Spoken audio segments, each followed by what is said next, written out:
ഇപ്പോ സത്യത്തിൽ EV എക്കണോമിക്കലാണ്. Range anxiety എന്ന് പറഞ്ഞ പുതിയ മനോരോഗം EV ഓണേഴ്സിനെ ബാധിക്കുന്ന പുതിയൊരു മനോരോഗമാണ്. അത് കേരളത്തിന് പുറത്തേക്ക് പോയാൽ നന്നായിട്ടുണ്ടാവും. ഞായറാഴ്ച ദിവസങ്ങളിൽ നമ്മൾ ഒരു ഉച്ചയ്ക്ക് ശേഷം ചാർജ് ചെയ്യാൻ പോയാൽ നമുക്ക് ചാർജ് ചെയ്ത് വരാൻ പറ്റില്ല. പല KSEBയുടെ ചാർജിങ് സ്റ്റേഷൻസും സേഫ് ആയിട്ട് നമുക്ക് തോന്നില്ല. ഇപ്പൊ സ്ത്രീകളായിട്ടൊക്കെ ഒറ്റയ്ക്ക് വണ്ടി ഓടിച്ചു പോകുന്ന സമയത്ത് രാത്രി ഒരു ചാർജിങ് സ്റ്റേഷനിൽ കാരണം എന്ന് പറഞ്ഞാൽ ആ ചാർജിങ് സ്റ്റേഷനിൽ നമുക്കറിയാം നമ്മുടെ ഒരു ഹണിമൂൺ പീരീഡ് EVയുടെ അത് കഴിയാറായി എന്ന് എനിക്ക് തോന്നുന്നു. അതെ. EV ടോക്സിലേക്ക് സ്വാഗതം. ഇത് സജി കുര്യാക്കോസ്. സജി കുര്യാക്കോസിന്റെ പ്രത്യേകത എന്ന് പറഞ്ഞാൽ സജി കുര്യാക്കോസിന്റെ കയ്യിലിരിക്കുന്നതിൽ ഏറ്റവും ചെറിയ വാഹനങ്ങളിലൊന്നാണ് ഇത്. സജി കുര്യാക്കോസിന് BYD ഉണ്ട്, E6 അല്ലെ, E6, പിന്നെ കോമറ്റ് ഉണ്ട്, പിന്നെ ഈ അത്ഭുത വാഹനമുണ്ട്. അതായത് ടാറ്റയുടെ പ്ലാറ്റ്ഫോമില് ജയം ഉണ്ടാക്കിയ നിയോ എന്ന് പറയുന്ന വണ്ടി. BYDയിൽ ഏറ്റവും കൂടുതൽ ദൂരം പോയത് ഗോവയ്ക്കാണ്. അതെ, ഗോവയ്ക്കാണ്. ആ യാത്ര ഒന്ന് പറയാമോ? കാരണം ഇത്രയും ദൂരം BYD എടുത്ത് പോകുന്നത് ആദ്യമായിട്ടായിരുന്നു.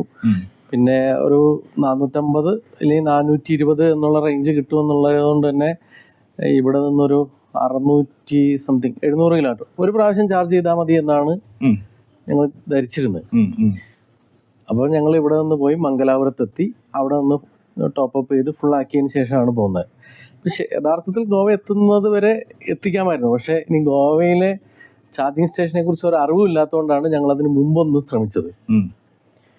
അപ്പോൾ പിന്നെ പ്രധാനമായിട്ടും നമ്മുടെ യാത്രകളിൽ ഈ NH-നോട് ചേർന്ന് ചാർജിങ് സ്റ്റേഷനുകൾ എവിടെയില്ല. ഒന്നുമില്ലെങ്കിൽ ഡൈവേർട്ട് ചെയ്ത് അടുത്ത ടൗണിലേക്ക് സിറ്റിയിലേക്ക് പോകണം. സിറ്റിയിൽ പോയാലാണ് നമുക്ക് ചാർജിങ് സ്റ്റേഷൻ ഉള്ളത്. അപ്പോൾ ആ സിറ്റിയിലേക്ക് പോയി. അപ്പോൾ ഞങ്ങൾ ഗോവയിലേക്ക് പോകുന്ന സമയത്ത് കാർവാർ കഴിഞ്ഞപ്പോൾ തൊട്ടിട്ട് ചാർജിങ് സ്റ്റേഷൻ നോക്കാൻ തുടങ്ങി. അപ്പോൾ ഗോവയുടെ ബോർഡറിൽ ഏകദേശം 100 കിലോമീറ്റർ ഉള്ളപ്പോൾ തൊട്ട് ചാർജിങ് സ്റ്റേഷൻ നോക്കിയിട്ട് ഞങ്ങൾ 2%, അതായത് 10 കിലോമീറ്റർ ഓടാൻ സ്ഥലമുള്ള, അതോ ഈ NH-ൽ നിന്ന് ഏകദേശം ഒരു 30 കിലോമീറ്ററോളം ഉള്ളിലൊരു മാളിലാണ് എത്തുന്നത്. അവിടെ ചാർജിങ്ങിന് എന്തെങ്കിലും ബുദ്ധിമുട്ടായിരുന്നെങ്കിൽ ഞങ്ങൾ പെട്ടുപോയേനെ. അവിടെ നിന്ന് ചാർജ് ചെയ്തതിന് ശേഷം വേറെ ബുദ്ധിമുട്ടുകളൊന്നും ഉണ്ടായില്ല. പിന്നെ എൻ്റെ മറ്റൊരു യാത്ര ഞങ്ങൾ ഫാമിലി ആയിട്ട്, ഇത് ഫ്രണ്ട്സിന്റെ കൂടെ പോയത്. അപ്പൊ ഈ ശരിക്കും പറഞ്ഞാൽ ഈ റേഞ്ച് ആങ്സൈറ്റി എന്ന് പറഞ്ഞ പുതിയ മനോരോഗം EV ഓണേഴ്സിനെ ബാധിക്കുന്ന പുതിയൊരു മനോരോഗമാണ്. അത് കേരളത്തിന് പുറത്തേക്ക് പോയാൽ നന്നായിട്ടുണ്ടാവും. കേരളത്തിൽ മാത്രമാണ് എനിക്ക് തോന്നുന്നു ഇപ്പോൾ കോഴിക്കോട് വിട്ടിട്ട് വയനാട് വരെ എത്തുന്ന ഇടയ്ക്ക് ഒരു 20ഓളം ചാർജിങ് സ്റ്റേഷൻ ഉണ്ട്. അപ്പൊ നമുക്ക് ഏത് വണ്ടിയാണെങ്കിൽ പോലും, റേഞ്ച് കുറഞ്ഞ വണ്ടിയാണെങ്കിൽ പോലും നമുക്ക് എന്താക്കാൻ പറ്റും, ധൈര്യമായിട്ട് കൊണ്ടു നടക്കാം. ഇവിടെ റേഞ്ച് ആങ്സൈറ്റി ആളുകളിൽ നിന്ന് വിട്ടുപോയിട്ടുണ്ടാവും. പിന്നെ കാണുന്നത് ഒരു പ്രശ്നം എന്താ വെച്ചാൽ, നമ്മുടെ യാത്രയിൽ പോകുമ്പോൾ നമ്മൾ അവിടെ ചെല്ലുമ്പോൾ 2 വണ്ടി ചാർജ് ചെയ്യാൻ ഇട്ടിട്ടുണ്ടെങ്കിൽ അത്രയും സമയം നമുക്ക് പോകും. പിന്നെ BYDക്ക് 60 കിലോവാട്ടിൽ കയറാൻ, അതായത് ചാർജിങ് നടക്കുമെങ്കിലും നമ്മൾ ആ ചെല്ലുന്ന സ്റ്റേഷനിൽ വേറൊരാൾ ചാർജ് ചെയ്യുന്നുണ്ടെങ്കിൽ അത് പകുതിയാവും. 60യുടെ ഒരു ചാർജിങ് ഡിവൈസ് 30-38 സ്പ്ലിറ്റ് ചെയ്യും. അപ്പൊ അത് മാത്രമല്ല പലയിടത്തും 30 കിലോവാട്ട് ആണ് കൂടുതലുള്ളത്. പിന്നെ ഇനി ഇപ്പം കുറെയൊക്കെ 120 വരുന്നുണ്ട്. പക്ഷെ അതിന്റെ റേറ്റ് കമ്പാരിറ്റീവ്ലി ഭയങ്കര കൂടുതലാണ്. അപ്പൊ അതുകൊണ്ട് സാധാരണമായിട്ട് എല്ലായിടത്തും വന്നിട്ടില്ല. അത് ചില സ്ഥലങ്ങളിൽ ഇനി വന്നാലും അത് ഭയങ്കര റേറ്റ് കൂടുതലായതുകൊണ്ട് ആളുകൾ അത് യൂസ് ചെയ്യാൻ മടിക്കും. ആ പറഞ്ഞതൊരു കാര്യമാണ്. ഇപ്പൊ നമ്മളൊക്കെ EV വാങ്ങിക്കുന്നത് എനിക്ക് തോന്നുന്നു 3 വർഷം ഒക്കെ ആയിട്ടുണ്ടാവും.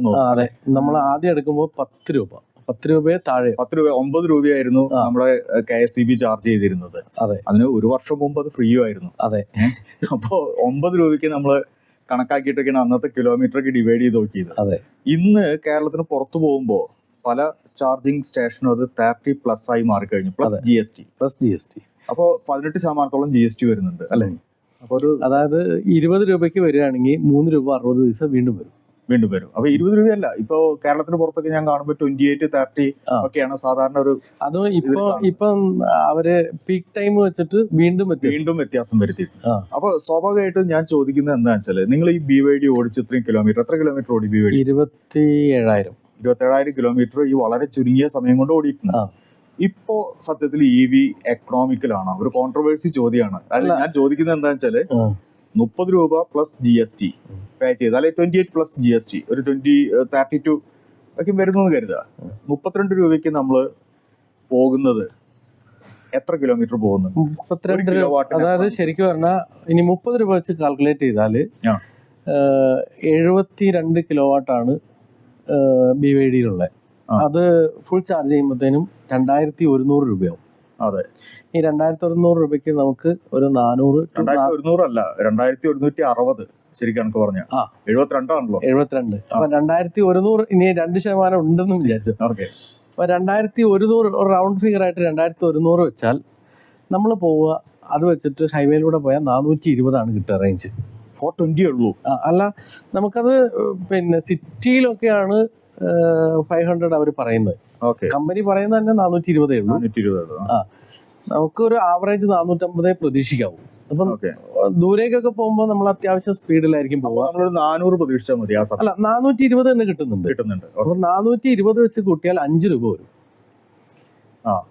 1 കിലോമീറ്ററിന് വരും. പിന്നെ രണ്ടാമത് നമ്മൾ അനുഭവിക്കുന്ന മറ്റൊരു പ്രശ്നം നമ്മുടെ സമയം.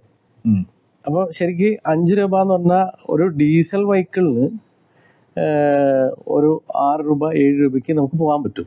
അപ്പൊ ഈ 5 രൂപയിൽ പോകുന്നത് ലാഭമാണോ എന്ന് ചോദിച്ചാൽ അതായത് ഇപ്പോ നമ്മളിപ്പോ കൊച്ചിയിൽ നിന്ന് ഇങ്ങോട്ട് വരുമ്പോൾ ഒരു ചാർജിങ് സ്റ്റേഷനിൽ കയറണം എന്നുണ്ടെങ്കിൽ നമ്മളൊരു മണിക്കൂറോളം, വേറെ വണ്ടി ഉണ്ടെങ്കിൽ അതിൽ കൂടുതലും, അല്ലെങ്കിൽ നമ്മളിപ്പോ ഒരു 50% ചാർജ് ചെയ്യണമെങ്കിൽ പോലും ഒരു 30 മിനിറ്റ് തൊട്ട് 1.5 മണിക്കൂർ വരെ നമ്മുടെ അതിനുവേണ്ടി മാറ്റി വെക്കണം. പിന്നെ രണ്ടാമതുള്ളത്, അതായത് ചിലപ്പോൾ സൺഡേകളിലൊക്കെ EV എടുത്ത ആളുകൾ കൂടുതൽ പുറത്തിറങ്ങും. അന്നേരം ചാർജിങ് സ്റ്റേഷനിലൊക്കെ എന്താണ്, അതൊരു കാര്യമാണ്. ഇപ്പൊ പല ടൂറിസം സെന്ററിൽ, ഇപ്പൊ വയനാട്ടിൽ തന്നെ ഏറ്റവും കൂടുതൽ ചാർജിങ് സ്റ്റേഷനിൽ ഒരു ഡിസ്ട്രിക്റ്റിൽ ഒന്നായി മാറുകയാണ് വയനാട് എന്ന് എനിക്ക് തോന്നുന്നത്, അല്ലേ? ഒരുപാട് ചാർജിങ് സ്റ്റേഷനുകൾ ഉണ്ട് ഇവിടെ വന്നിട്ടുണ്ട്. പക്ഷെ ഞായറാഴ്ചയിലും ഏതെങ്കിലും വണ്ടി തൂങ്ങിക്കെടുക്കുന്നുണ്ടോ? ഉണ്ടാവും. ഞായറാഴ്ച ദിവസങ്ങളിൽ നമ്മൾ ഒരു ഉച്ച ശേഷം ചാർജ് ചെയ്യാൻ പോയാൽ നമുക്ക് ചാർജ് ചെയ്ത് വരാൻ പറ്റില്ല. അതാണ് മറ്റൊരു ബുദ്ധിമുട്ട് വരിക. ഇല്ലെങ്കിൽ നമ്മൾ ഇപ്പോൾ ഞാനിവിടെ നിന്ന് എറണാകുളത്ത് വന്നാൽ, എറണാകുളത്ത് ഒരുപാട് ചാർജിങ് സ്റ്റേഷൻ ഉണ്ട്. എല്ലാ ചാർജിങ് സ്റ്റേഷനിലും മിക്കവാറും എനിക്ക് പലപ്പോഴും, ഞാൻ കൂടുതലും അബ്രോൺ മാളിൽ പോയിട്ടാണ് ചാർജ് ചെയ്യാറ്. അവിടെ നോക്കിക്കഴിഞ്ഞാൽ 2 വണ്ടി ചാർജ് ചെയ്യാം, ഒരു 2 സ്പെയർ ഉണ്ടാവും, 2 വേറെ ഉണ്ടാവും. അപ്പം നമ്മൾ അത്രയും സമയം. പിന്നെ രണ്ടാമത് അനുഭവിക്കുന്ന മറ്റൊരു ബുദ്ധിമുട്ട്, നമ്മൾ ചാർജ് ചെയ്തിട്ട് നമുക്കൊരു 2 മണിക്കൂർ വേണം എന്ന് വിചാരിച്ച് എന്നാൽ നമ്മളൊരു കാര്യത്തിന് വേണ്ടി പുറത്തു പോയാൽ, ഒരു സിനിമ കാണാമെന്ന് വിചാരിച്ചു കഴിഞ്ഞാൽ നടക്കില്ല. 10 കോള് മാത്രമല്ല, ഇതിന്റെ ഇടയിൽ ഇത് പലപ്പോഴും ഇത് കട്ടായി പോകും. അപ്പൊ ഈ അവിടെ ക്യൂ നിൽക്കുന്നവൻ വേഗം വിളിപ്പിക്കും. അപ്പൊ നമുക്ക് ഈ 1.5 മണിക്കൂർ എങ്ങോട്ടും പോകാൻ പറ്റില്ല. പിന്നെ രണ്ടാമതുള്ള ഒരു കാര്യം, നമ്മളിത് ഫാമിലി ആയിട്ട്, ഇപ്പോൾ ഞാൻ വേളാങ്കണ്ണി പോയിരുന്നു ഫാമിലി ആയിട്ട്. ആ സമയത്ത് ഞാൻ ചാർജിങ്ങിനായിട്ട് തിരഞ്ഞെടുത്തിരുന്ന സ്ഥലങ്ങൾ മുഴുവൻ ഈ ഷോറൂമുകൾ ഡേ ടൈമിലാണ് ചാർജ് ചെയ്യാനെടുത്തത്. കാരണം എനിക്കൊരു അനുഭവം ഉള്ളതുകൊണ്ട് തന്നെ ഞാൻ ഡേ ടൈമിൽ, പിന്നെ ഫാമിലി ആയതുകൊണ്ട് തന്നെ എനിക്ക് ഈ സ്ഥലത്തെക്കുറിച്ച് അറിയില്ല. അപ്പം മാക്സിമം ഞാൻ ടാറ്റേൻ്റെ ഷോറൂം അങ്ങനെയുള്ള സ്ഥലങ്ങൾ നോക്കിയിട്ടാണ് ചാർജ് ചെയ്തത്. അപ്പോൾ അവിടെയൊക്കെ പോകുമ്പോൾ നമുക്ക് വേണമെങ്കിൽ ചാർജ് ചെയ്യാനിട്ടിട്ട് ഷോറൂമിൽ കയറിയിരിക്കാം. യഥാർത്ഥത്തിൽ ഈ ചാർജിങ് സ്റ്റേഷനോടനുബന്ധിച്ചിട്ട് ഒരു നല്ല റെസ്റ്റ് റൂമാണ് വേണ്ടത്. ഇതിലൊരു വേറൊരു കാര്യം ഇപ്പൊ എനിക്ക് മനസ്സിലാവുന്നത് വെച്ചാല്, ഇപ്പൊ ഞാനും ഒരു MG-ZS EV ഓണറാണ്. ടിയാഗോ ഉണ്ടായിരുന്നു, നിയോ ഉണ്ടായിരുന്നു.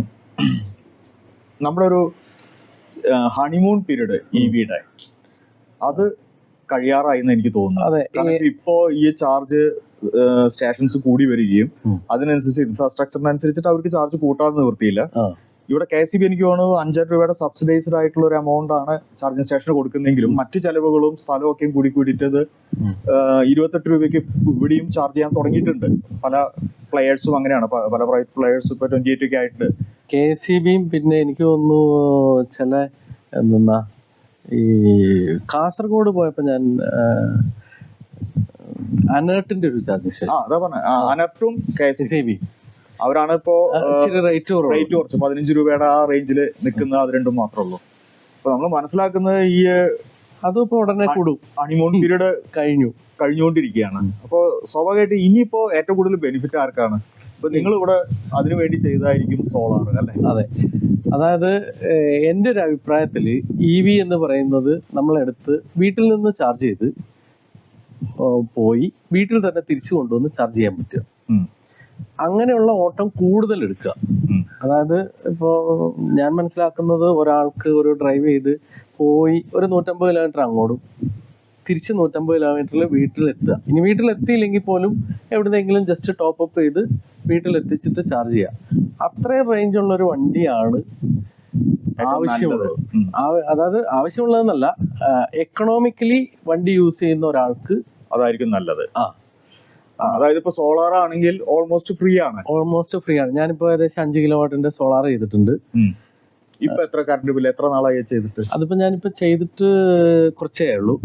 അപ്പോഴും ഞാൻ ഈ വണ്ടിയും MG മാത്രമേ ഇവിടുന്ന് ചാർജ് ചെയ്യുന്നുള്ളൂ. ഓ ശരി. ഞാൻ എന്താക്കുന്ന, എനിക്ക് വേറൊരു കണക്ഷൻ ഉള്ളതിൽ വെച്ചിട്ടാണ് BYD ചെയ്യുന്നത്. അതൊരു ചാർജിങ് പോയിന്റ് സ്റ്റേഷൻ ഉണ്ട്, ഒരു ചാർജിങ്. അപ്പൊ അതിൽ വെച്ചിട്ടാണ് ചെയ്യുന്നത്. അത് സോളാറുമായി കണക്ട് ചെയ്തിട്ടില്ല. അതും കൂടെ വന്നാൽ വീണ്ടും ബില്ല് കൂടും. അല്ലാത്ത സമയത്ത് എനിക്കൊരു 10,000-ന് മുകളിൽ ബില്ല് വന്നത് ഇപ്പൊ 2 മാസമായിട്ടൊരു 300 രൂപ വരുന്നുള്ളൂ. അപ്പൊ അത് നല്ലൊരു മാറ്റമാണ്.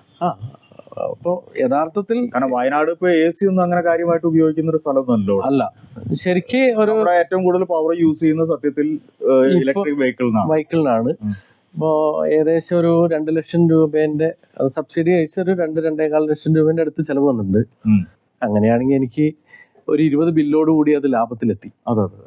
അപ്പൊ ഞാൻ മനസ്സിലാക്കുന്ന വെച്ചാല് നമ്മള് പവർ ഉണ്ടാക്കുകയും അത് വിനിയോഗിക്കുകയും ചെയ്യുന്ന ഒരു സംവിധാനത്തിന് നമ്മൾ മാറുകയാണെങ്കിൽ നമുക്ക് വളരെ ലാഭകരമാണ്. കാരണം നമ്മൾ പെട്രോൾ നമ്മൾ തന്നെ റിഗ് ചെയ്ത് ക്രൂഡ് എടുത്ത് നമ്മൾ തന്നെ പെട്രോൾ ഉണ്ടാക്കി നമ്മൾ തന്നെ അടിക്കുന്നു എന്ന് പറയുന്ന ഓരോ സംഭവം. ചെറിയൊരു ചാർജ് KSEBക്ക് പോകുന്നുണ്ട്.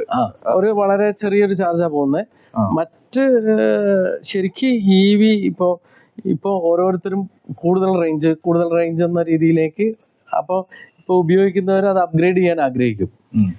അതിന് അതിൻ്റെതായ ബുദ്ധിമുട്ടുകളുണ്ട്. യഥാർത്ഥത്തിൽ ഒരു 300-350 റേഞ്ചുള്ള വണ്ടികളായിരിക്കും അതായത് ഒരു 2-2.5 വർഷത്തെ EV ഉപയോഗത്തിന് ശേഷം ഞാൻ മനസ്സിലാക്കിയത്. അതെ. അപ്പോ ഇനിയും ഒരു EV പർച്ചേസ് ചെയ്യാനുള്ള ഒരു സംഭവത്തിൽ നിൽക്കണം അല്ലെങ്കിൽ ഞാനപ്പോ ഒരു ചെറിയ വണ്ടി, അതായത് ഈ വണ്ടി ഓൾറെഡി കച്ചവടമായി, ഒരാവശ്യക്കാരന് കൊടുത്തു. അപ്പോ എനിക്ക് ചാർജിങ് കൂടി കിട്ടുന്ന രീതിയിലേക്ക് ഒരു ചെറിയ വണ്ടി കൂടി എടുക്കാൻ പോകും. കോമറ്റ് ഭാര്യ യൂസ് ചെയ്യുന്നു, അത് തരില്ല. കാരണം എന്താ വെച്ചാൽ ശരിക്കും ഈ വണ്ടി ഞാൻ എടുത്തത് വൈഫിന് വേണ്ടിയിട്ടാണ്. അപ്പൊ ഇത് കുറച്ച് നാൾ എനിക്ക് യൂസ് ചെയ്തപ്പോൾ ഞാനിത് കൊടുക്കാണ്ടായപ്പോഴാണ് ആള് കോമറ്റിലേക്ക് മാറിയത്. BYD ഒരു ദീർഘദൂര യാത്രകളും അങ്ങനെയുള്ള സംഭവങ്ങളൊക്കെ ആയിട്ട് മാറിയിരിക്കുന്നു. അങ്ങനെയാണ് BYD ഇപ്പൊ എടുക്കുന്നത്. ഇനി നമ്മൾ പ്രധാനമായിട്ട് EV ഓണേഴ്സ് ഫേസ് ചെയ്യുന്ന വലിയൊരു കാര്യം ഞാൻ പറയട്ടെ, റീസെയിൽ വാല്യൂ ആണ്. അതൊരു വല്ലാത്ത രീതിയിൽ കുറയുന്നുണ്ട്. പക്ഷെ ചെറിയ വണ്ടികൾക്ക് ഇപ്പൊ ഞാൻ ടിയാഗോ വാങ്ങി വിറ്റിരുന്നു. ടിയാഗോയിലൊന്നും കുറഞ്ഞു. ഒരു വണ്ടിയുടെ 30% റേറ്റ് ഫസ്റ്റ് ഇയറിൽ തന്നെ കുറയുന്നുണ്ട്. അത് കഴിഞ്ഞാൽ പിന്നെ കുറയുന്നത് പിന്നെ ഒരു മര്യാദയുണ്ട് അതില്. പക്ഷെ വലിയ വണ്ടികളൊക്കെ ഭയങ്കരമായിട്ട് പ്രൈസ് കമ്പനിയുടെ ഭാഗത്ത് തന്നെ കുറയ്ക്കുന്നു. ഇപ്പൊ BYD ഏറ്റവും വലിയ പ്രശ്നം. BYD Atto 3 നമ്മൾ നോക്കാൻ പോയപ്പോ അവര് പറഞ്ഞ റേറ്റിനേക്കാൾ വേറൊരു വണ്ടി ഡെലിവറി എടുക്കുന്നതിന്റെ തലേദിവസം അവർ 5 ലക്ഷം രൂപ ഒറ്റയടിക്ക് കുറച്ചു BYD. അപ്പൊ എത്ര നമുക്ക് തോന്നും. അതേസമയം MG ZS തന്നെ 32-33 വാങ്ങിച്ച വണ്ടി തന്നെ ഇപ്പൊ 22 രൂപയ്ക്ക് ഓൺ റോഡ്. അതാണ് ഇപ്പോഴും ശരിക്കും ആളുകൾക്ക് EV എടുക്കാനുള്ള മടി. പിന്നെ ഇനിയും കുറയാമെന്നുള്ളൊരു, അതായത് നമ്മളിപ്പോ വണ്ടി എടുത്ത് ഏകദേശം എല്ലാ ബ്രാൻഡുകളും കുറച്ചിട്ടുണ്ട്. ടാറ്റ കുറച്ചിട്ടുണ്ട്, MG കുറച്ചിട്ടുണ്ട്, BYD കുറച്ചിട്ടുണ്ട്. BYD ഇപ്പോൾ ഞാൻ എടുത്ത അതേ വിലക്കാണ് അതിന്റെ 7 സീറ്റർ വന്നത്. അതെ, E7 Max. അപ്പോൾ അതിനുള്ള ഫീച്ചേഴ്സ് വെച്ച് നോക്കുമ്പോൾ എനിക്ക്, അതായത് ഞാൻ അന്ന് ആ വണ്ടി വരുമ്പോൾ അതിന്റെ വിലയെ കുറിച്ച് കമ്പനിയിൽ സംസാരിച്ചപ്പോൾ അവർ പറഞ്ഞത് ഏകദേശം 45 ലക്ഷം രൂപ വരും. പക്ഷെ വന്നത് 29 പ്ലസ് ടാക്സും ഇൻഷുറൻസും. എക്സ്ഷോറൂം 29 ആണ് വന്നത്. പിന്നെ അവരുടെ തന്നെ ഒരു മോഡല് 26-നും വന്നു. അപ്പോൾ വണ്ടിയുടെ വില കുറച്ചു. പിന്നെ ഈ പ്രാവശ്യം ഗവൺമെന്റ് ടാക്സ് കുറച്ച് കയറ്റും ചെയ്തു. അല്ല, കേന്ദ്ര ഗവൺമെന്റ് ബാറ്ററിയിലെ ടാക്സ് GST എന്തോ എടുത്തു കളഞ്ഞു. അല്ല, കേന്ദ്ര ഗവൺമെന്റ് ഇമ്പോർട്ട് ഡ്യൂട്ടിയില് കസ്റ്റംസ് ഡ്യൂട്ടിയിലേക്ക് ഒരുപാട് കുറവ് വരുത്തി. അതെ, ആ കുറവ് മറ്റ് സ്റ്റേറ്റുകളിലെല്ലാം കിട്ടും, കേരളത്തിൽ കിട്ടില്ല. കേരളം ടാക്സ് കൂട്ടി, അവിടെ കുറച്ചത് ഇവിടെ കൂട്ടി. അപ്പൊ ആ രീതിയിലുള്ള വില കുറവ്. ഇപ്പോൾ അതിന്റെ ഏറ്റവും പ്രധാന പ്രശ്നം, തമിഴ്നാട്ടിൽ ഒരു വണ്ടി എടുക്കുമ്പോൾ 30 ലക്ഷം രൂപേന്റെ വണ്ടിക്ക് നമ്മൾ ടാക്സ് ആയിട്ട് 3 ലക്ഷം രൂപ അടയ്ക്കണം. കേരളത്തിൽ അത് 3 ലക്ഷം രൂപ അടയ്ക്കണം. 3 ലക്ഷം രൂപ കുറവാണ് അവിടെ. അത് ശരി. കർണാടകയിൽ അതുപോലെ തന്നെ 20 ലക്ഷം രൂപ വരെ 25 മുകളിലേക്കുള്ളതിന് ടാക്സ് 20 അല്ലേ? അല്ല 25 ആണോ? ഞാൻ അന്വേഷിച്ചപ്പോ 20 എന്ന് പറഞ്ഞു കേട്ടു. 20 വരെയുള്ള, അതായത് MG-യുടെ 2 മോഡല്, ZS-ന്റെ 2 മോഡല് 17 20 ആണോ 25 ആണോ? അതെ 19 ലക്ഷത്തിന് താഴെ വരും. 18.95 എന്ന് വരുന്നത് 18.95 വരുന്നതും 19.95 വരുന്ന 2 മോഡലുകൾ 0 ടാക്സ് ആണ്. അതിന് മോളിക്കുള്ളതിന് അവിടെ. അപ്പൊ അതുകൊണ്ടൊരു പ്രശ്നം എന്താണെന്ന് വെച്ചാല്, നമ്മൾ ഈ വണ്ടി ഒന്ന് കൊടുക്കാൻ നേരത്ത് കേരളത്തിൽ ഇപ്പൊ എടുക്കുന്ന വണ്ടിക്ക് 3 ലക്ഷം രൂപ വണ്ടിയുടെ വിലയിൽ തന്നെ കൂടുതൽ. കർണാടകയിൽ അല്ല, തമിഴ്നാട്ടിലോ കർണാടകയിലോ വരുമ്പോ അത് കുറവ്, പോണ്ടിച്ചേരിയിൽ കുറവ്. അപ്പൊ ആ സമയത്ത് നമ്മൾ ഈ വണ്ടി കൊടുക്കാൻ നേരത്ത് OLX-ലൊക്കെ നോക്കിയിട്ട് പറയും ഇതിനേക്കാളും മോഡൽ കൂടിയ വണ്ടി കുറഞ്ഞ വിലക്ക് കിട്ടാണ്ട്. നമുക്ക് നമ്മൾ വണ്ടി വാങ്ങിച്ച വിലയേക്കാൾ കുറവില് പുതിയ വണ്ടി കിട്ടാൻ ഒരു വർഷം കഴിയുമ്പോ അങ്ങനെയൊക്കെ ഫെസിലിറ്റി ഉള്ളത്, അഡാസ് ഉള്ള അങ്ങനെയൊക്കെ പറഞ്ഞിട്ടുള്ള എല്ലാം. അതായത് ശരിക്കും പറഞ്ഞാൽ വെന്റിലേറ്റഡ് സീറ്റ് വരെ ഉണ്ട്. അതുപോലെ തന്നെ വലിയൊരു വിപ്ലവം വന്നത് എനിക്ക് തോന്നുന്നത് എന്താ വെച്ചാല്, മഹീന്ദ്രയുടെ പുതിയ മോഡലുകൾ വന്നാണ്. അവരുടെ 2 വേരിയന്റ് ഇപ്പൊ വന്നിരിക്കുന്നത്. XUV 400 എന്ന് പറഞ്ഞാൽ അത്ര വലിയൊരു സംഭവം ഒന്നും ആയിരുന്നു, അത്രത്തോളം സക്സസ് ആയില്ല. സക്സസ് ആവാൻ മാത്രം അതിലൊന്നും കാര്യമായിട്ട് ഉണ്ടായിരുന്നില്ല. മാത്രമല്ല അതിന്റെ ടെക്നോളജി എനിക്ക് തോന്നുന്നു NMC ബാറ്ററി ഞാൻ തോന്നുന്നു.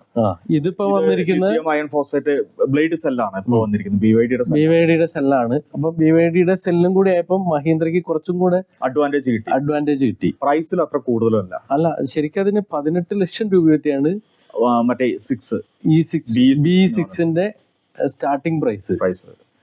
അപ്പൊ ഓരോ ദിവസവും പുതിയ മോഡലുകൾ ഇറങ്ങുക. ഇപ്പൊ എനിക്ക് തോന്നുന്നത് ഏറ്റവും കൂടുതൽ കഴിഞ്ഞ ഒരു 2 വർഷത്തിന്റെ ഇടയ്ക്ക് IC എഞ്ചിനേക്കാളും കൂടുതൽ മോഡലുകൾ ഇറങ്ങിയിട്ടുള്ളത് ഇലക്ട്രിക്കലിലാണ്. എനിക്ക് തോന്നുന്നു ഈ അടുത്തിടെ എന്റെ സുഹൃത്ത് ബൈജൻ നായർ ഒരു സമ്മിറ്റിൽ വെച്ച് പറയുന്നുണ്ടായിരുന്നു, അതായത് ഇനിയൊരു 5-10 വർഷം EV തന്നെയായിരിക്കും. ഹൈഡ്രജൻ ഫ്യൂലൊക്കെ വരുന്നുണ്ട്, അത് വലിയ വലിയ വെഹിക്കിളിൽ വരുന്നുണ്ട്. ഇപ്പൊ ആരോ പറഞ്ഞു ഷിപ്പുകളൊക്കെ, കണ്ടെയ്നർ ഷിപ്പുകളൊക്കെ ഹൈഡ്രജൻ ഫ്യൂലിലേക്ക് മാറ്റാനുള്ള സംവിധാനം ആയിക്കൊണ്ടിട്ട് എഞ്ചിനീയർമാർക്കൊക്കെ ഇപ്പൊ ട്രെയിനിങ് കൊടുത്തു തുടങ്ങി എന്നൊക്കെ പറഞ്ഞിട്ട് എന്റെ സുഹൃത്ത് പറഞ്ഞിരുന്നു. അപ്പോ ഇനിയൊരു 5-10 വർഷമൊക്കെ EV ഇങ്ങനെ നിൽക്കും.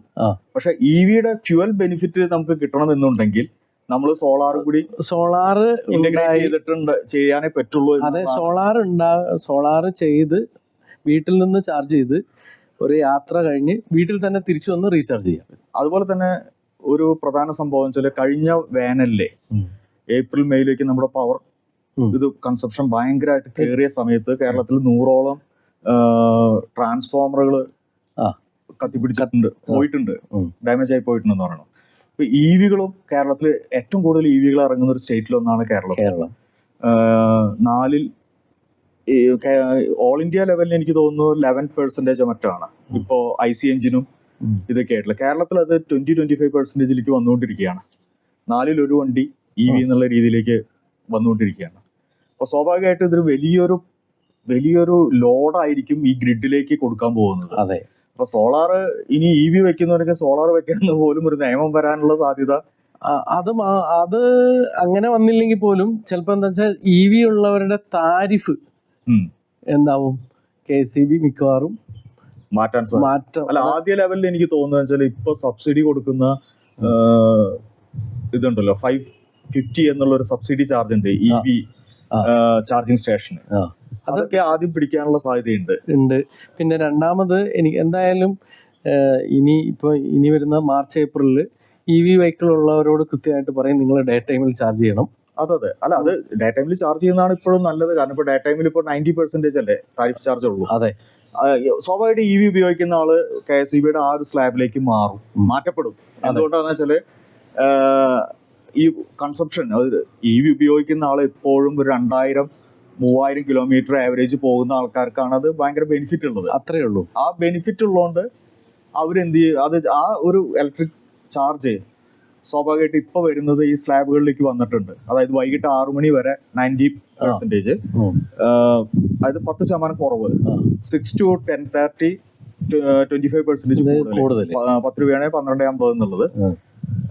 പിന്നെ വീണ്ടും 10:30 to 6 മോർണിംഗ് അത് 10 രൂപി, അതായത് നോർമൽ റേറ്റ് എന്നുള്ളത്.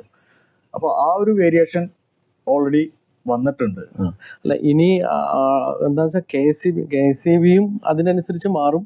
മിക്കവാറും EV വെഹിക്കിളുള്ളവർക്ക് പുതിയൊരു അഡീഷണൽ എന്ത് വരും, ഇപ്പോൾ റെസിഡൻഷ്യലിൽ തന്നെ ഇപ്പോൾ ചിലപ്പോൾ ചാർജ് റെസിഡൻഷ്യലിന് കുറവാണല്ലോ, അതൊരു 5.50 എത്തിക്കും.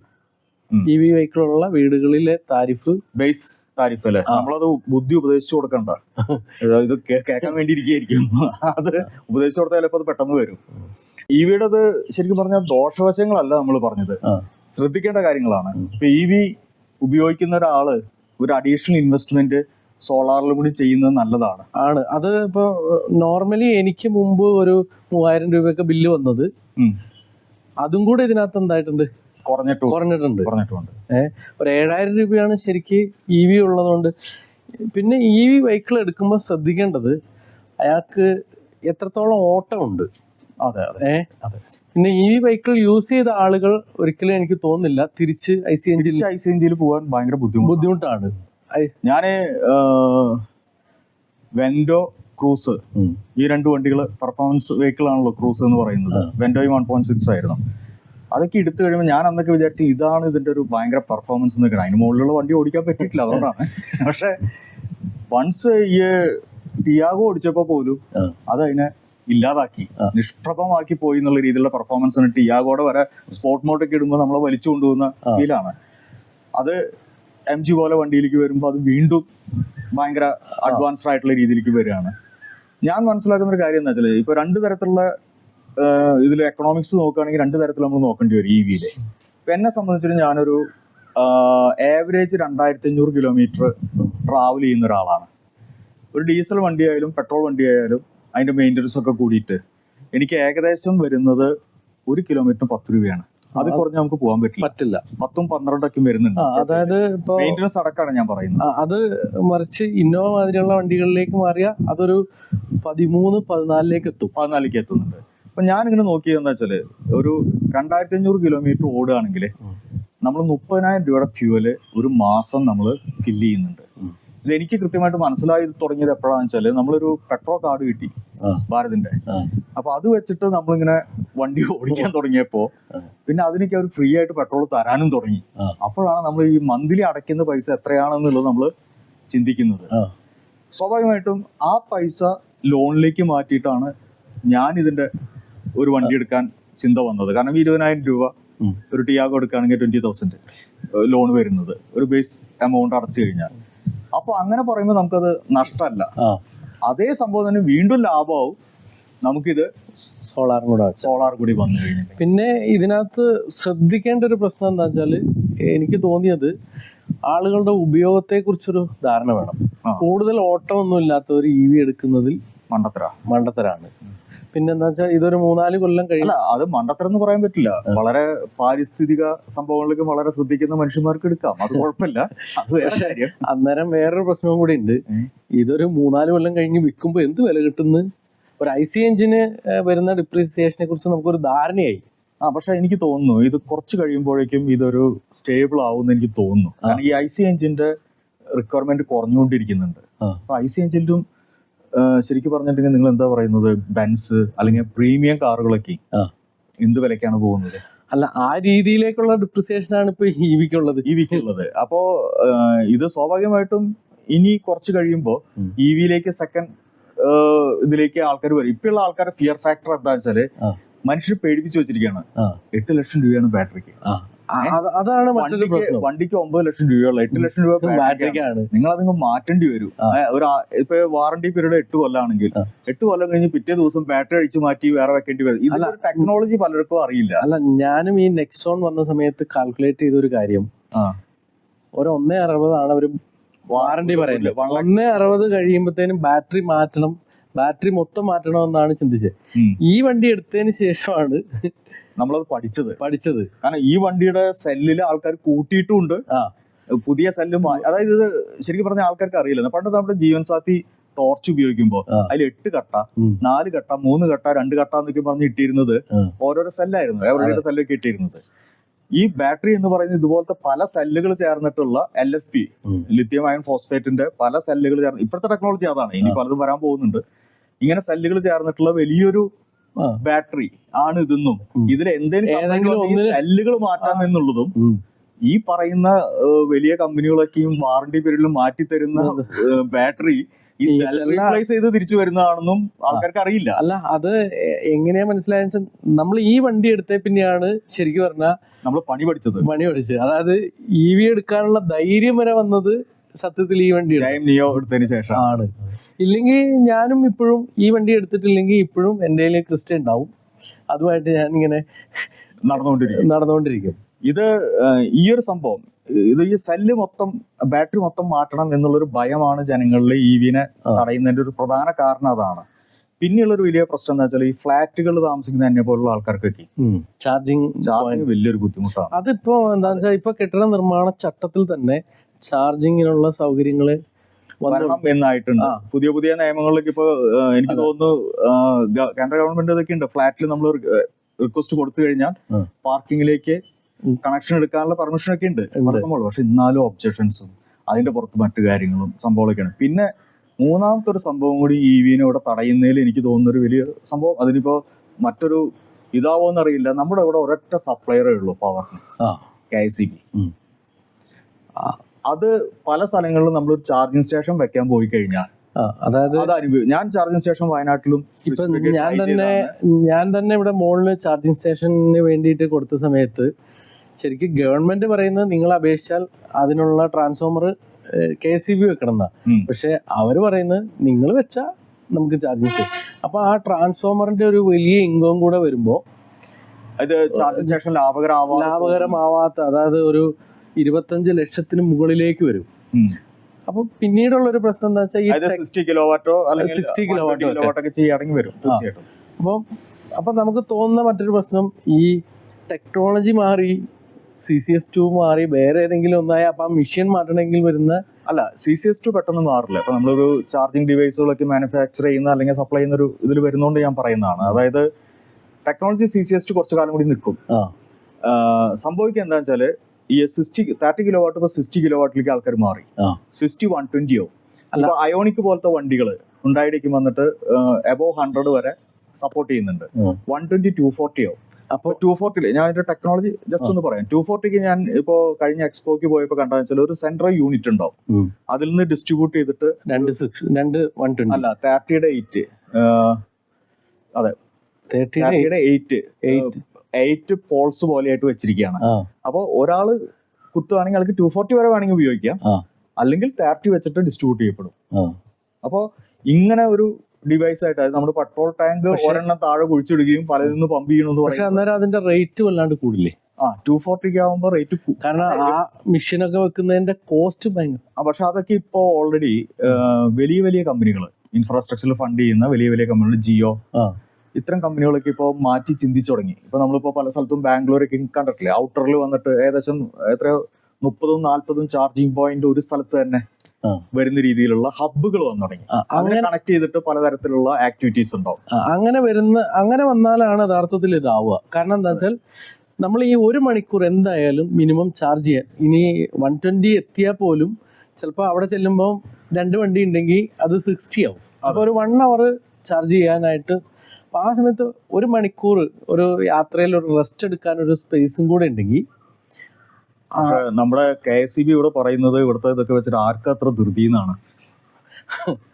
അതായത് കേരളത്തില് ഇപ്പൊ നമുക്ക് അറിയാവുന്നൊരു ചെറിയൊരു ഡാറ്റ വെച്ചിട്ട് പറയുകയാണെങ്കിൽ തന്നെ ഓരോ മേജർ ചാർജിങ് സ്റ്റേഷൻ എസ്റ്റാബ്ലിഷ് ചെയ്യുന്ന കമ്പനികൾക്കും ഇപ്പോ 30, 40, 50 ഓർഡറുകൾ പെൻഡിങ് എടുക്കുന്നുണ്ട്.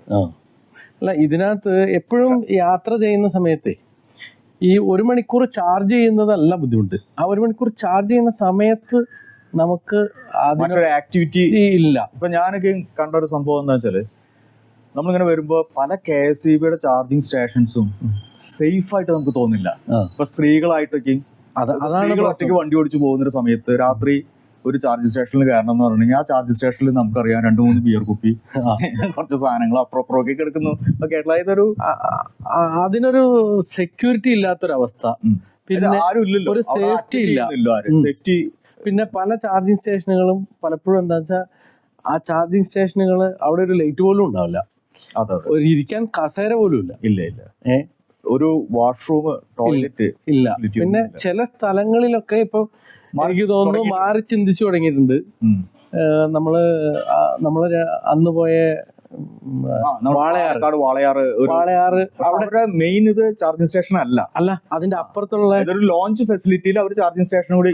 അതിനേക്കാൾ നമ്മള് രണ്ടാമത് ചാർജ് ചെയ്യാൻ പോയില്ലേ, അവിടെയും അവിടെ അവർ ആ ഫെസിലിറ്റി കൊടുത്തിട്ടുണ്ട്. ഒരു റെസ്റ്റ് ചെയ്യാൻ ഒരു സ്പേസ് ഉണ്ട്, ഒരു TV കൊടുത്തിട്ടുണ്ട്.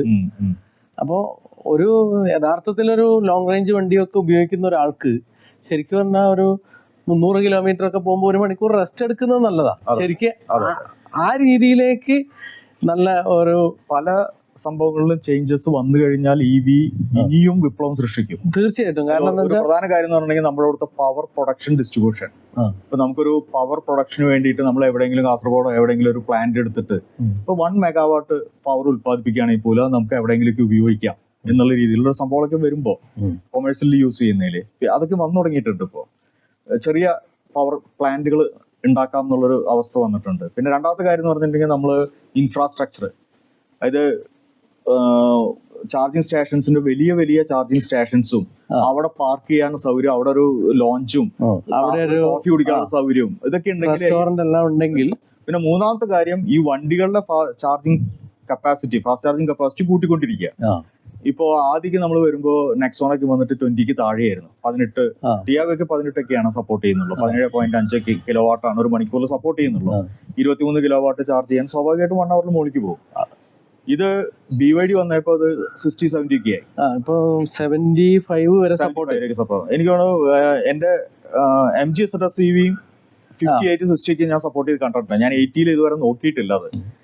അപ്പോൾ അങ്ങനെ ഇത് 120ലേക്ക് കയറി കഴിഞ്ഞാൽ അങ്ങനെ ആ സമയം റെഡ്യൂസ് ആവും. 10 മിനിറ്റ് 15 മിനിറ്റ് കൊണ്ട് നിങ്ങൾക്ക് 95%. 95 കഴിഞ്ഞാൽ സ്വാഭാവികമായിട്ടും ബാറ്ററിയുടെ ഹെൽത്തിനും വേണ്ടിയിട്ട് അവര് 95 നമുക്ക് ചാർജിങ് നിർത്തിയാലും മതി. എല്ലാവരും ഫുൾ ടാങ്ക് അടിച്ചിട്ടല്ലല്ലോ വണ്ടി ഓടിക്കുന്നത്. അല്ല, ഇതിനകത്ത് എപ്പോഴും ഉള്ളൊരു പ്രശ്നം എന്താ അറിയോ, ഈ ഇത് 100% വരെ ആക്കുന്നത് അടുത്ത സ്ഥലം എവിടെ കിട്ടും, റേഞ്ച് ആങ്സൈറ്റി, ആ മനോരോഗം, അതാണ് പ്രശ്നം. പിന്നീട് അടുത്തൊരു കാര്യം കൂടി എനിക്ക് തോന്നുന്നത് വെച്ചാൽ ഗവൺമെന്റിന്റെ പോളിസീസ് ഭയങ്കരമായിട്ട് മാറുന്നുണ്ട്. എനിക്ക് തോന്നുന്നു ഇപ്പൊ ഈ നിതിൻ ഗഡ്കരി പോലുള്ള ഒരു മിനിസ്റ്ററൊക്കെ ഈ സമയത്തുള്ളത് നല്ലതാണ്. അദ്ദേഹം വളരെ ബോൾഡ് ആയിട്ടുള്ള തീരുമാനങ്ങൾ ഇതിൽ എടുക്കുന്നുണ്ട്. അദ്ദേഹം എടുത്തൊരു തീരുമാനങ്ങളിൽ ഒന്നാണല്ലോ ടാക്സിക്ക് ഓൾ ഇന്ത്യ പെർമിറ്റ് ഉണ്ട് എന്നൊക്കെ പറയുന്ന രീതിയിൽ, അതായത് EV ടാക്സിക്ക്. അതുപോലെ ഒരുപാട് വലിയ ഓപ്പറേറ്റേഴ്സ് വന്നു, ബ്ലൂ ടാക്സി, ഇതൊക്കെ EVയിലേക്ക് മാത്രമായിട്ട് അവർ ഫോക്കസ് ചെയ്തിട്ടാണ് ബാംഗ്ലൂരൊക്കെ വർക്ക് ചെയ്യുന്നത്. പിന്നെ IRDAയുടെ സ്കീം. എനിക്ക് തോന്നുന്നത് ഈ സമയത്താണെങ്കിൽ ചിലപ്പോൾ നമുക്ക് ഈ വണ്ടി പോലും കിട്ടില്ല. അതെ ഈ സമയത്താണെങ്കിൽ അത് 2019 ആയതുകൊണ്ടാണ് ഇത് വിജയിക്കാണ്ട് പോയത്.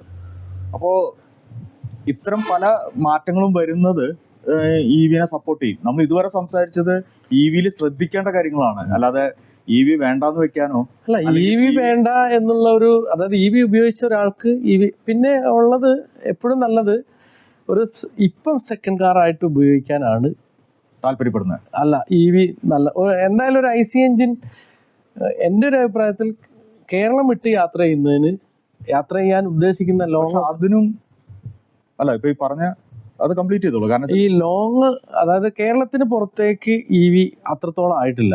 എനിക്ക് തോന്നുന്നു തമിഴ്നാട്ടിലൊക്കെ ചാർജിങ് സ്റ്റേഷനുകൾ തന്നെ വളരെ കുറവാണ്. ഓക്കെ. അപ്പൊ അങ്ങനെ പോകുന്ന സമയത്ത്, ഒരു ഫാമിലി ആയിട്ട് പോകുന്ന സമയത്ത് ഒരിക്കലും നമുക്ക് എന്താക്കാൻ പറ്റില്ല. ഇതിന്റെ ഇടയ്ക്ക് ഞാൻ എൻ്റെ ഒരു കസിനും കൂടെ ഞങ്ങളൊന്ന് സിംലയ്ക്ക് പോയാലോ എന്ന് ചിന്തിച്ചിരുന്നു. അപ്പൊ അയാൾ ആദ്യം പറഞ്ഞ നിന്റെ വണ്ടി എടുത്തിട്ട് വരാൻ പറ്റില്ല, കാരണം ഇത് എവിടെയൊക്കെ കിട്ടും, എവിടെയൊക്കെ ഞാൻ കിടക്കേണ്ടി വരും അറിയില്ല. പിന്നെ സർവീസും BYDനെ സംബന്ധിച്ച് എല്ലായിടത്തും വ്യാപകമായ ഒരു സർവീസ് ഇല്ല. അല്ല, ഇനിയിപ്പോ BYD വിട്ടേക്ക് നമുക്കൊരു കാര്യം ചെയ്യാം. പിന്നെ ഇപ്പോ മഹീന്ദ്രന്റെ പുതിയ അതാണെങ്കിൽ പോലും എല്ലായിടത്തേക്കും എത്തിക്കാൻ പറ്റില്ല. ഇപ്പോ എന്റെ സുഹൃത്ത് ഒരു ഓൾ ഇന്ത്യ ടൂറിന് വേണ്ടിയിട്ട് ആദ്യം നെക്സോൺ ആണ് പ്ലാൻ ചെയ്തിരുന്നത്. ആരൊക്കെ ചെയ്തിട്ടുണ്ട് അത്. പക്ഷെ ആൾക്ക് പിന്നീട് അത് മാറ്റി ആള് ഇന്നോവയിൽ പോയിട്ട് തിരിച്ചു വരെ ചെയ്തു. അപ്പൊ ഇതൊക്കെ ഒരു ഫിയർ ഫാക്ടർ ആണ് ആൾക്കാരെ സംബന്ധിച്ച്. നമ്മൾ പൊതുവെ ഇപ്പൊ ഈ 3 EV ഓൺ ചെയ്യുന്ന ഒരാള് എന്നുള്ള രീതിയിൽ നമ്മളൊരു ഒറ്റ ക്വസ്റ്റ്യൻ പറഞ്ഞാൽ അതിന് യെസ് ഓർ നോ, EVയിൽ സാറ്റിസ്ഫൈഡ് ആണോ അല്ലേ? സാറ്റിസ്ഫൈഡ് ആണ്. ചില പ്രശ്നങ്ങളുണ്ട്, അതൊക്കെ പരിഹരിക്കപ്പെടുമായിരിക്കും. അതെ. പിന്നെ എൻ്റെ ഒരു ഒപ്പീനിയൻ അനുസരിച്ച് വീട്ടിൽ നിന്ന് ചാർജ് ചെയ്യുക. നിങ്ങൾക്ക് എത്രത്തോളം ദൂരം പോകാൻ പറ്റുമോ തിരിച്ച് വീട്ടിലെത്തുന്ന വരെയുള്ള, വീട്ടിലെത്തുക എന്ന് പറയുന്നത് നമ്മള് സോളാറിൽ തന്നെ വീണ്ടും റീചാർജ് ചെയ്ത് പോവാം. അപ്പൊ നമുക്ക് എന്താവും, EV നല്ല രീതിയിൽ ലാഭകരമാവും. 1-2 വർഷം കൊണ്ടൊക്കെ അതിന്റെ വണ്ടിയുടെ കോസ്റ്റ് തന്നെ ഇങ്ങോട്ട് തിരിച്ചു കിട്ടും. ചെറിയ വണ്ടിയുടെയൊക്കെ കിട്ടും. എന്നെ സംബന്ധിച്ചൊക്കെ എന്ന് പറഞ്ഞെങ്കിൽ ഫ്യൂവൽ കോസ്റ്റ് വെച്ച് നോക്കുമ്പോൾ എനിക്കൊരു 3 വർഷം കൊണ്ട് തിരിച്ചു വരും. നോർമലി അതായത് ഒരാൾക്ക് ഒരു 9 രൂപയെങ്കിലും IC എഞ്ചിനും ഇതുമായിട്ട് വരുമ്പോൾ വ്യത്യാസം വരും.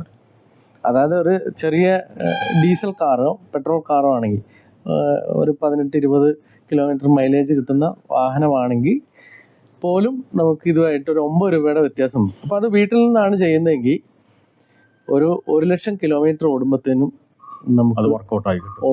9 ലക്ഷം രൂപ വന്നു. പിന്നെ ചാർജിങ്ങിന്റെ തീർച്ചയായിട്ടും സോളാർ ആണെങ്കിൽ വളരെ നെഗ്ലിജിബിൾ ആണ്. അതെ, അങ്ങനെയാണെങ്കിൽ നമുക്കൊരു 9 ലക്ഷം രൂപ തിരിച്ചു കിട്ടും. അന്നേരം ഈ വണ്ടി അങ്ങ് ഒഴിവാക്കിയാൽ മതി. ഒഴിവാക്കുന്ന കാര്യമില്ല. അല്ല, എൻ്റെ കയ്യിലുണ്ടായിരുന്ന മുൻ വാഹനം ഓടിയത് വെച്ചിട്ട് എൻ്റെ ഒരു കണക്കൂട്ടൽ അതാണ് അതിന്റെ കറക്റ്റ് എക്കണോമിക്സ്. പറഞ്ഞു ഇപ്പൊ എനിക്ക് തോന്നുന്നു KSEB ബില്ല് വന്നിട്ടുണ്ട്. 325 രൂപ വന്നത് ഇന്ന് വന്നത്. ഈ മാസത്തെ ഈ ഇന്റർവ്യൂ നടക്കുന്നതിനിടയിലാണ് ബില്ല് വന്നത്. അത് ഏകദേശം ഇതിന് മുമ്പൊക്കെ വന്നിരുന്നത് ഒരു ഞാൻ ചാർജ് ചെയ്യുന്നതിന് മുമ്പ് 3000 രൂപയും ചെയ്ത് തുടങ്ങിയപ്പോ 10ന്റെ മുകളിൽ 10-11 ഒക്കെ വന്നിട്ടുണ്ട്. അപ്പൊ ശരി, ഇനിയും അടുത്ത EVയിലേക്ക് പോവാണ്. അപ്പോ നമുക്ക് പുതിയ ടെക്നോളജി ഇനിയും വരും. നമുക്ക് ഇനിയും താങ്കൾ ഒരു പുതിയ വണ്ടി വാങ്ങിക്കുമ്പോൾ വീണ്ടും ഇതുപോലൊക്കെ തന്നെ ഒരു ചർച്ച കൂടി ആവാം.